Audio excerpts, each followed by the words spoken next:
একই আয়, অথচ মাসে হাজার হাজার ডলার বেশি সাশ্রয়। একটি সিদ্ধান্তই বদলে যাচ্ছে হাজারো পরিবারের জীবন। তাই ব্যয়বহুল অঙ্গরাজ্য ছেড়ে কম খরচে নতুন ঠিকানায় পাড়ি দিচ্ছেন বহু আমেরিকান।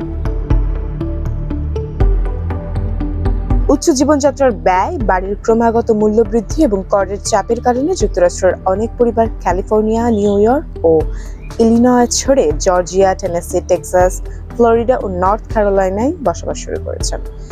কম কর, তুলনামূলক সাশ্রয়ী আবাসন এবং কম খরচের জীবন এই পরিবর্তনের বড় কারণ। এই পরিবর্তনের একটি উদাহরণ সাবেক টেলিভিশন প্রযোজক জাস্টিন ডেভিস ও তার পরিবার। 2023 সালে তারা ক্যালিফোর্নিয়ার ক্লোভিস ছেড়ে টেনেসির নক্সভিলে চলে যান। তাদের লক্ষ্য ছিল একটি আয়ের উপর নির্ভর করেও স্বাচ্ছন্দ্যে জীবনযাপন করা। ক্যালিফোর্নিয়ার বাড়িটি $5,97,000 বিক্রি করে সেই অর্থের বড় অংশ নতুন বাড়ির অগ্রিম পরিশোধে ব্যবহার করেন তারা। এতে মাসিক গৃহঋণের কিস্তি কমে দাঁড়ায় $982।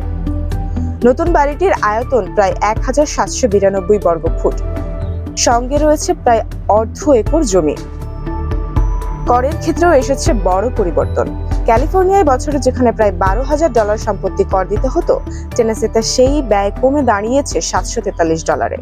পাশাপাশি ব্যক্তিগত আয়কর না থাকায় তাদের বার্ষিক সাশ্রয়ও বেড়েছে। জাস্টিন ডেভিস জানান, আর্থিক চাপ কমে যাওয়ায় পরিবারের সঙ্গে সময় কাটানোর সুযোগ বেড়েছে। ভবিষ্যতের পরিকল্পনাও এখন অনেক সহজ।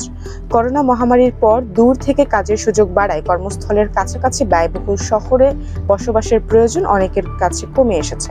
সেই সঙ্গে আবাসনের মূল্য, সম্পত্তি কর, বীমা, জ্বালানি এবং দৈনন্দিন ব্যয়ের পার্থক্য মানুষকে নতুন অঙ্গরাজ্যে যেতে উৎসাহিত করছে। বাংলাদেশি বংশোদ্ভূত অনেক পরিবারও এখন প্রথম বাড়ি কেনা কিংবা অবসরের পর কম খরচে বসবাসের জন্য নতুন অঙ্গরাজ্য বেছে নিচ্ছে। ঠিকানা বদলের মধ্য দিয়ে অনেক পরিবার খুঁজে পাচ্ছে আর্থিক স্বস্তি ও নতুন সম্ভাবনা। যুক্তরাষ্ট্রে এই পরিবর্তনে ইঙ্গিত দিচ্ছে আগামী দিনের আবাসন মানচিত্রের বড় রদবদল এখনো চলমান।